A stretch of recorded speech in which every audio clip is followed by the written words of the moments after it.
Shalom, shalom, shalom la famille, que Dieu vous bénisse, que Dieu vous bénisse. Je vais tout de suite confier ce temps au Seigneur. Papa, je te loue, je te rends grâce pour ce moment que tu rends possible. Je prie que tu permettes qu'une vie soit impactée au nom de Jésus. Amen. Voilà, donc bonne fête de fin d'année. Nous sommes à la fin de l'année et je rends grâce à Dieu pour tout ce qui rend possible. J'ai à cœur ce message-là pour quelqu'un. Je veux m'adresser à un chrétien, à un fils de Dieu, à quelqu'un qui s'est repenti, qui a fait la paix avec Jésus et qui veut marcher dans le plan de Dieu ou qui est en train de marcher dans l'intimité avec Jésus. Je ne suis pas venu parler à un pseudo-chrétien. Je ne suis pas venu parler à quelqu'un qui vit sa vie chrétienne comme ça lui plaît, sans respecter les règles de Dieu. Non. Je suis venu parler à un fils de Dieu. Parce que c'est une promesse de Dieu pour quelqu'un qui est attaché à Jésus et non pour quelqu'un qui vit sa vie comme il veut et qui au dernier moment vient demander à Dieu une grâce qui n'est pas prévue pour lui parce qu'il n'est pas enfant de Dieu. Amen. C'est vrai, la Bible dit qu'il pleut sur le juste et sur l'injuste. C'est vrai que le non-enfant de Dieu, comme l'enfant de Dieu, va recevoir la pluie. Mais il y a des promesses qui sont attachées à la vie des enfants de Dieu. Ce n'est pas n'importe qui que Dieu a dit, il leur donnera à la bénédiction de s'attacher à toi. Non, c'est au peuple de Dieu. Donc, il y a la grâce de Dieu, il y a la bénédiction spécifique, spéciale de Dieu qui est attachée à la vie d'un enfant de Dieu. Il y a la promesse de Dieu qui est attachée à la vie d'un enfant de Dieu. Et ce matin, c'est à cet enfant de Dieu-là que je suis venu parler. Amen. On va se fonder sur le texte de 2 Rois 6, 24 à 33. Amen. Dans ce texte-là, on nous parle de Ben-Hadad, roi de Syrie, qui assiège la Samarie, le royaume d'Israël. Amen, amen. La Bible dit que la famine était grande. La famine était grave, tellement grave que certaines femmes même proposaient à tour de rôle de manger leurs bébés respectifs. C'est pour imaginer un peu ce que c'était. Même Élisée a été menacé par le roi. Et en menaçant Élisée, c'est comme si le roi s'en prenait à Dieu lui-même. Amen. Et j'aimerais me fonder sur ce texte-là pour te parler. J'aimerais me fonder sur ce texte-là pour te dire quelque chose. Amen. Cette année qui est en train de finir là, tu as peut-être vu ta vie assiégée. Tes projets n'ont pas abouti. Tu as eu du mal à manger. Tes fins de mois ont été difficiles. Ça a été compliqué pour toi. Tu t'es même posé la question de savoir si Dieu t'entendait, si tu étais vraiment enfant de Dieu. Mais laisse-moi te dire, mon frère, ma soeur, une parole arrive pour toi, car Dieu veut que cette année 2025 te soit favorable. Dieu veut que tu vois ses promesses pour toi se réaliser. Je ne sais pas quel est le contexte de ta vie, mais saisis ce message comme étant une parole prophétique pour toi, comme étant l'exaucement de ta prière, parce que ce que Dieu t'a promis et que tu n'as pas encore vu se réaliser, ça va se réaliser. Amen. Je ne suis pas venu te vendre un rêve. Je suis venu te dire ce que j'ai à cœur pour toi. Amen. 2 Rois 7. Il faut lire 2 Rois 7. Quand tu auras le temps de lire 2 Rois 7. Ce qu'il faut comprendre ici, c'est que dans ce texte, le roi d'Israël lui-même, il a essayé par ses propres moyens de trouver une solution. C'est ce que nous faisons bien souvent. Quand nous sommes dans une situation où on a l'impression d'être un peu étriqué, on ne sait pas où on va, au lieu de se tourner vers Dieu, on va nous-mêmes chercher une solution.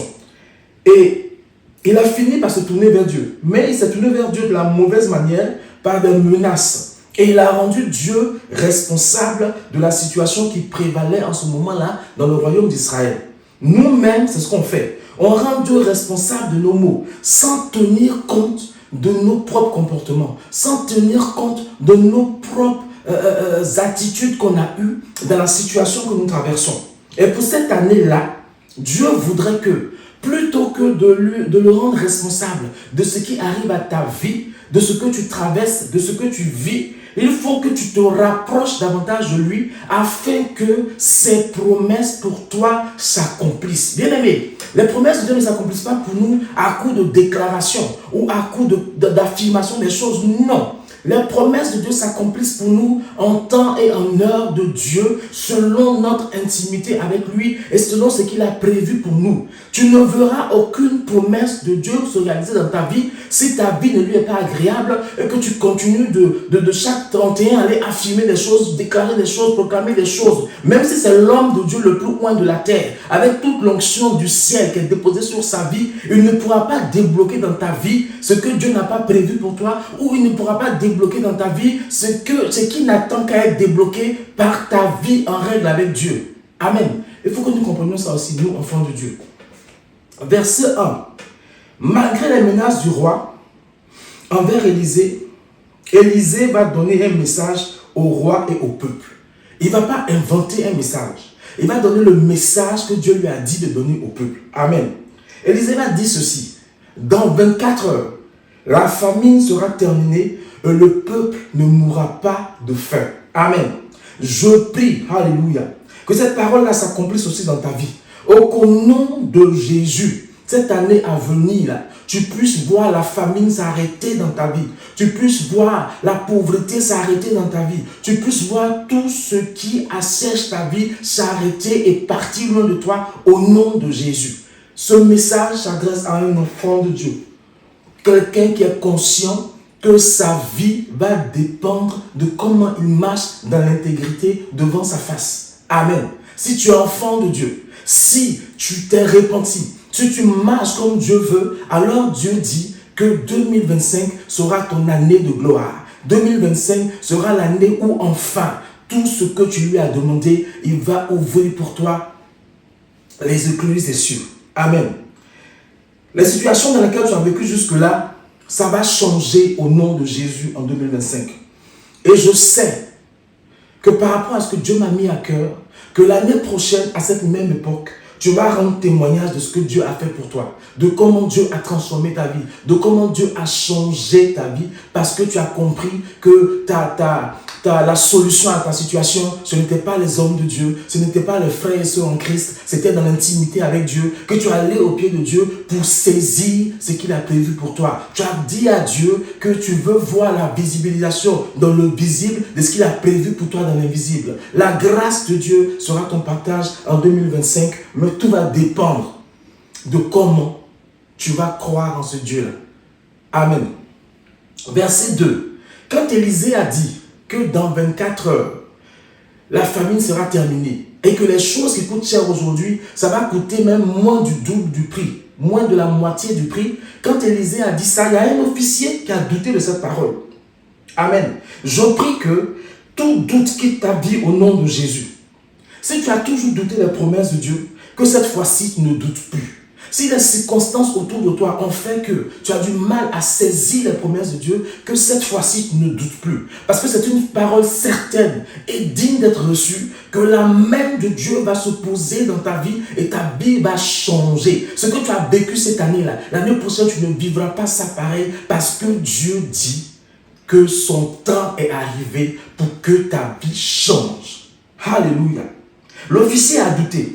Il s'est même moqué d'Élisée. Et il a dit que même si le Seigneur ouvre des fenêtres dans le toit du ciel, est-ce que ces paroles peuvent se réaliser? Alléluia. C'est exactement ce que Dieu va faire dans ta vie.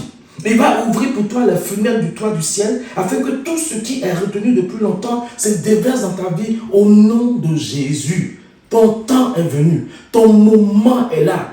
Ton année est venue. Quelque chose va se passer dans ta vie parce que ton Dieu t'a entendu et il a décidé ainsi que maintenant ta vie va changer. Il va faire quelque chose que tes yeux n'ont pas encore vu. De toute ta vie, tu n'as pas encore vu cela. Amen. Les choses vont marcher pour toi, mais tout dépendra de la foi que tu vas mettre en ce que Dieu t'a dit. Quelle que soit la situation de ta vie, quel que soit ce que tu as traversé durant cette année, Dieu veut changer les choses en 2025. Amen. Ne nous attendons pas à Dieu selon nos conceptions. Ne nous attendons pas à Dieu selon ce qu'on croit qu'il peut faire. Ne lui donnons pas les chemins que nous-mêmes nous entrevoyons pour l'aider. Mais laissons Dieu faire. Laisse Dieu faire. Laisse Dieu faire et tu verras sa gloire. Alléluia. Dieu me dit de te dire qu'il n'est pas illimité dans sa manière de faire. Il n'est pas illimité dans sa manière d'agir. Il veut te surprendre afin que toi, tu lui rendes gloire. Que le nom de Jésus soit béni. Quand on lit la Bible, on comprend que Dieu se révèle chaque jour différemment aux anges. Alors, il peut intervenir dans notre vie de différentes manières. Amen. Crois seulement. Croyons seulement à ce qu'il nous a dit et ne laissons personne nous faire douter de ce que Dieu a dit pour nous. Amen, amen. Il faut croire seulement. Il faut croire ce que Dieu a dit. Il va le faire et que personne ne nous fasse douter. Au verset 3, on nous parle des lépreux. Alléluia. Je rappelle que les lépreux vivent en général à l'extérieur des villes, au peuple des villes à cause de la maladie dont ils souffrent. Ils sont donc un peu mis à l'écart. Et ça part d'une loi que Dieu a donnée dans l'Ancien Testament. Et pourtant, c'est par eux que Dieu va sauver le peuple. Réconcilie-toi avec les personnes qui t'ont fâché, car ils seront peut-être des canaux de bénédiction pour toi en cette année 2025.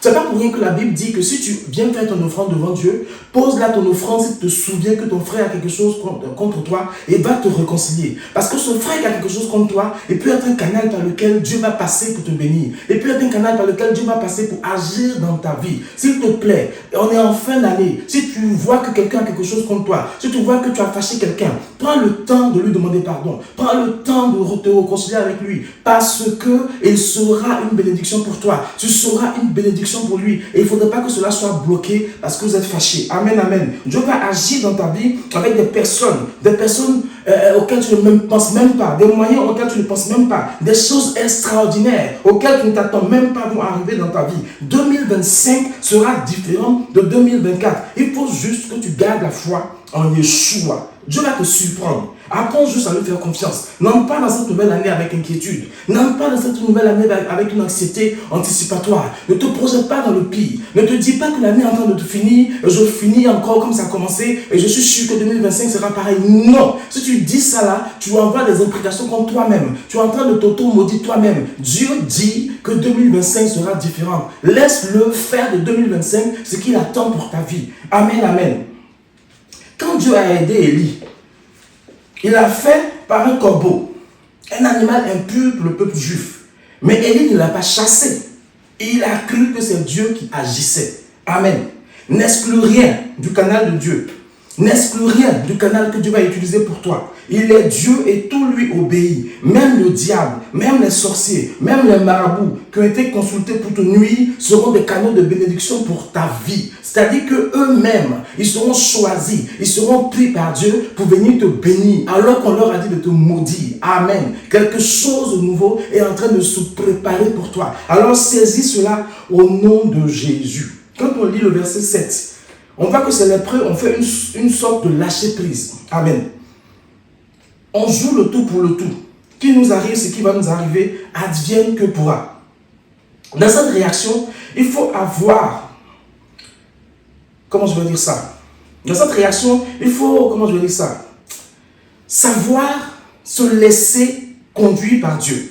Il faut s'abandonner entre les mains de Dieu. Il faut laisser Dieu nous conduire. Advienne que pourra de la part de Dieu pour nous. Il faut se dire que nous sommes dans une situation où on a tout essayé et rien ne va plus. On a tout essayé et les choses n'ont pas bougé. On va laisser maintenant Dieu faire. On va croire en ses promesses. On va le laisser conduire. On va le laisser diriger. On va le laisser le mener comme il veut. Advienne ce que lui, il a prévu pour nous dans nos vies. Faisons-lui confiance. Bien souvent, on est dans le doute. Parce que nos moyens humains, à nous, ne nous permettent pas de sortir de nos difficultés. Et on pense que Dieu non plus ne pourrait pas le faire. On a promené le regard, puis on se dit, ah, cette situation-là, je ne sais pas comment on va s'en sortir. Personne ne peut rien faire. Ne te laisse pas distraire par ce qui s'est passé en 2024. Mais laisse Dieu te surprendre en 2025. Quand ces lépreux arrivent au camp, ils constatent qu'il n'y a personne. Il n'y a personne dans le camp de ceux qui assiégeaient le royaume d'Israël, de ceux qui assiégeaient la Samarie. Comment cela se fait-il? On a aussi souvent du mal à voir la main de Dieu parce qu'on ne croit pas qu'avant nos difficultés, avant que nos difficultés ne commencent, Dieu avait déjà prévu la solution. On a aussi du mal à ne pas croire que Dieu peut faire quelque chose parce qu'on est convaincu que Dieu a laissé faire jusqu'à donc il ne fera rien. Il faut laisser Dieu faire. Si le roi ne s'était pas rappelé qu'Élisée était là, il n'aurait jamais eu la solution. Amen. S'il ne s'était pas rappelé qu'il y avait un prophète de Dieu qui était là, il n'aurait jamais eu la solution. Bien-aimé, seul Dieu a la solution pour toi en 2025. Il va créer des situations favorables. Il va créer des situations favorables pour toi. Et je prie que tu aies le discernement, comme c'est lépreux, pour saisir ces situations favorables. Car de là viendra ta délivrance. De là viendra ta bénédiction. De là viendra ta richesse. Amen, amen. Dieu chassera tes ennemis. Il va éloigner de toi tous ceux qui veulent te nuire. Il va faire un tri autour de toi, dans tes relations. Il va attirer à toi des personnes qui vont t'aider et pour qui tu seras toi-même une bénédiction. Dieu est en train de faire un travail de fond autour de toi. Et en 2025, tu vas voir tout cela se réaliser pour toi. Amen, amen. N'aie pas peur de t'éloigner même des frères et sœurs qui sont un obstacle à ce que Dieu veut faire dans ta vie. Parfois, les chrétiens sont mauvais conseillers. Parfois, les chrétiens sont des personnes même qui nous empêchent d'avancer dans ce que Dieu veut faire. Donc, laisse Dieu parfois faire le tri, même au niveau des frères et sœurs. Tous les plans prévus pour t'atteindre, Dieu les transforme en bénédiction pour toi au nom de Jésus. Tous les contextes de ta vie vont concourir à ta bénédiction, vont concourir à tes biens, à ton bien-être, pardon, au nom de Jésus. Bien-aimé, pour 2025, aie confiance au Seigneur et à lui seul. Amen. Souvenons-nous que la Bible dit aussi que nous mangerons les richesses des nations. Sache que Dieu fait travailler des personnes. Dieu fait travailler les choses pour toi. Dieu dispose des choses pour que toi tu manges les meilleures productions des nations. Dieu est en train de travailler pour toi. Fais-lui confiance. Tu cherches un travail, sache que Dieu a déjà commencé à le faire pour toi. Tu cherches un mari ou une femme, sache que Dieu a déjà commencé à le faire pour toi. Tu cherches des enfants, ils sont déjà prêts et tu les verras en 2025. Tu vis d'une maladie longue, tu reçois la guérison au nom de Jésus. Tes enfants te posent des problèmes, Dieu s'occupe de les changer au nom de Jésus. Quel que soit ce que tu vis, Dieu voudrait que tu lui confies cela en 2025. Fais-lui confiance. Laissons Dieu régler nos problèmes selon son plan. Nous devons aussi comprendre que les anges travaillent avec nous, pour nous, et nous aident à posséder nos territoires. C'est ce qui s'est passé avec les lépreux. Les anges ont travaillé avec eux. Les anges ont avancé avec eux. Et ils ont possédé ces camps de l'ennemi. Et ils ont eu de l'abondance. Je prie qu'en 2025, tu manges à ta faim, comme ça a été le cas pour ces lépreux, au nom de Jésus. Je prie qu'en 2025, tu aies des tentes, tu aies de quoi te déplacer au nom de Jésus. Le lépreux ici a été béni parce qu'il a pu mettre en réserve et partager avec tout le peuple. Dieu voudrait que tu sois une bénédiction pour ceux qui t'entourent et même pour ta nation. Laisse-le juste te bénir. Laisse-le juste te bénir. Fais-lui confiance et ne doute pas. Que 2025 soit l'année où tu partages aussi le trésor de l'évangile d'une manière ou d'une autre. Amen. Parfois, nous traversons une situation difficile. Tellement difficile que même quand Dieu nous parle, on a du mal à croire qu'il veut vraiment nous aider. Laissons Dieu nous conduire vers ce qu'il a prévu pour nous. Sache que 2025 verra ta victoire. 2025 sera pour toi une année particulière où Dieu va se révéler dans ce que tu traverses. Tu vas prier avec moi afin de confier cette année-là à Jésus. Tu vas prier avec moi afin que 2025, tu vois simplement ce que Dieu a prévu pour toi se réaliser. Ne te laisse pas distraire par toutes les offrandes qu'on va te demander de faire pour que ta situation soit débloquée. Ne te laisse pas distraire par toutes les déclarations qu'on va te demander de faire pour que ton année soit une année de bénédiction. Laisse-toi impacter par la parole de Dieu. Laisse-toi conduire par l'Esprit de Dieu. Que l'Esprit de Dieu te pousse à parler de sa part afin que 2025 soit une année favorable pour toi. Amen. Seigneur, je veux simplement te dire merci pour la vie de quelqu'un ce matin.